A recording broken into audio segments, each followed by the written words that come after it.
For the Karens, the military struggle is being led by General Bo Mya, Commander-in-Chief of the Karen National Liberation Army.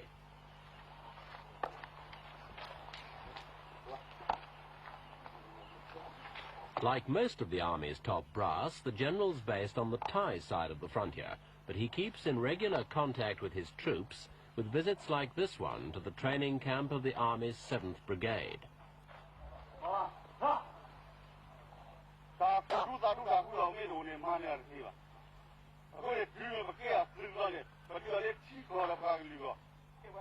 A short pep talk boosts morale, but words are no substitute for weapons, and that's what the Karens are short of at the moment.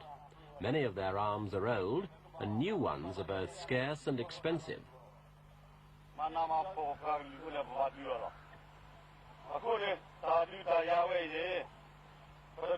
The general's personal weapon, though, has a touch of luxury, a silver colt strung from his shoulder.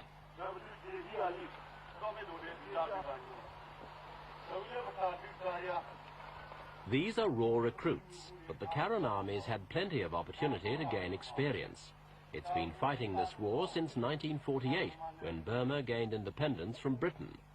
At that time, they were promised their own state within a Burmese federation, with the right to secede completely after 10 years if they wanted to. But independence was followed by civil war, the promises never materialized, and since 1962, the Karens, along with the other separatists, have been fighting the increasingly authoritarian rule of General Ne Win.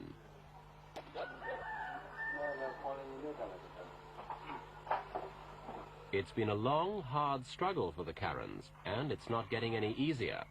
New recruits are now picked up as soon as they're big enough to hold a rifle.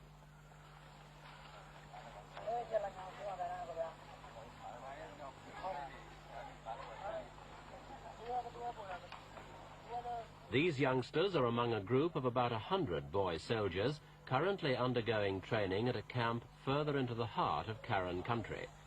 Judging from appearances, they're still of school age, but they'll all be on active service in a few weeks' time.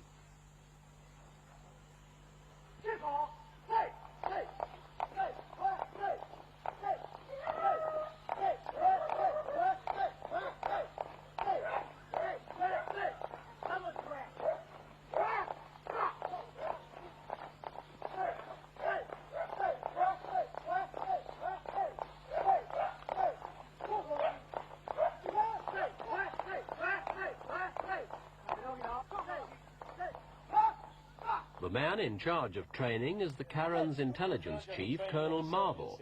We asked him just how old the boys were. He's 15 years and above. Yes. How long do they sign up for? Since from last year. And how long will they stay in the army? Not less than 7 years in future. What sort of reasons are these young boys joining for? They are fighting for their Karen national freedom.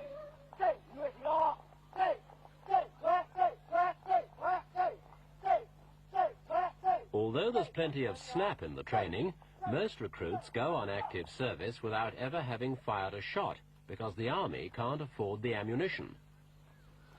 We don't need so much training, and we don't use so much bullets for training. They are what I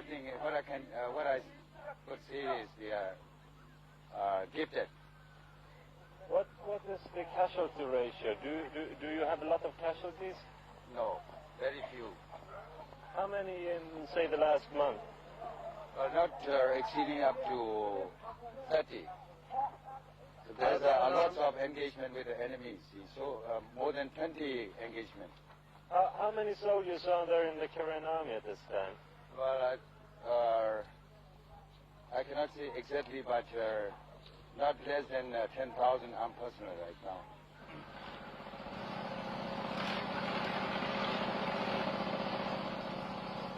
More recruits for the 7th Brigade, but no schoolboys here.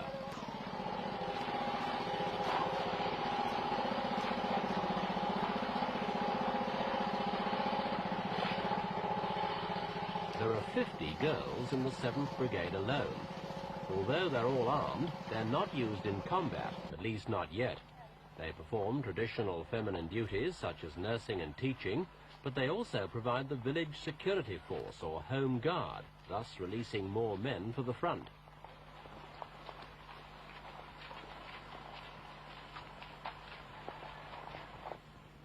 For the past year, the Karen's main headquarters has been here, in an area guarded by 2 mountain passes.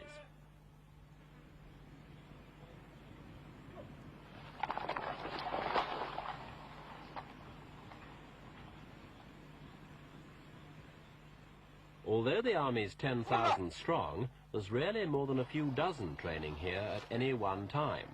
For security reasons, all the rest are kept well spread out in the surrounding jungle.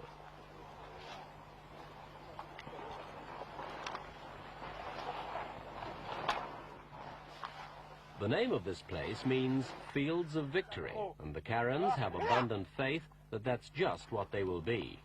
But until now, there's been little chance of any of the minorities succeeding on their own, and the differences between them have prevented them joining together. Last year, though, the Karens joined with 4 other ethnic groups in a bid to topple President Ne Win and create a federation.